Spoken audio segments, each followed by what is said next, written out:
कई सालों पहले की बात है। एक जंगल में एक बरगद का पेड़ था।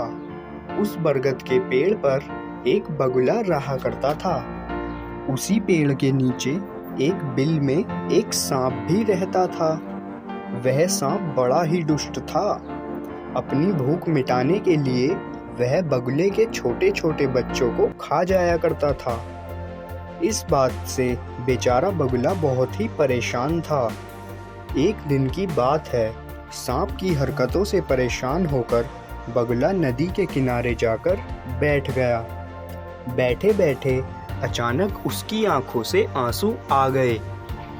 बगुले को रोता देख नदी में से एक केकड़ा बाहर आया और बोला, अरे बगुला भैया, क्या बात है?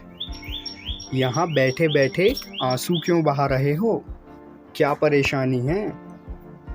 केकड़े की बात सुनकर बगुला बोला, क्या बताऊं केकड़े भाई, मैं तो उस सांप से परेशान हो गया हूँ। वह बार बार मेरे बच्चों को खा जाता है। घोंसला चाहे कितना भी ऊपर बनाऊं, वह ऊपर चढ़ ही जाता है।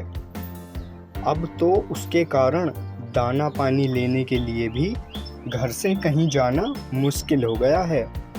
तुम ही कोई उपाय बताओ। बगुले की बात सुनकर केकड़े ने सोचा कि बगुला भी तो अपना पेट भरने के लिए मेरे परिवार और मेरे दोस्तों को खा जाता है। क्यों ना ऐसा कोई उपाय किया जाए कि सांप के साथ साथ बगुला भी खत्म हो जाए। तभी उसे एक उपाय सूझा। उसने बगुले से कहा, बगुला भाई, एक काम करो। तुम्हारे पेड़ से कुछ ही दूर नेवले का बिल है। तुम सांप के बिल से लेकर नेवले के बिल तक मांस के टुकड़े बिछा दो। नेवला जब मांस खाते हुए सांप के बिल तक आएगा तो वह सांप को मार देगा। बगले को यह उपाय सही लगा और उसने ठीक वैसा ही किया जैसा केकड़े ने कहा। लेकिन इसका परिणाम उसे भी भुगतना पड़ा।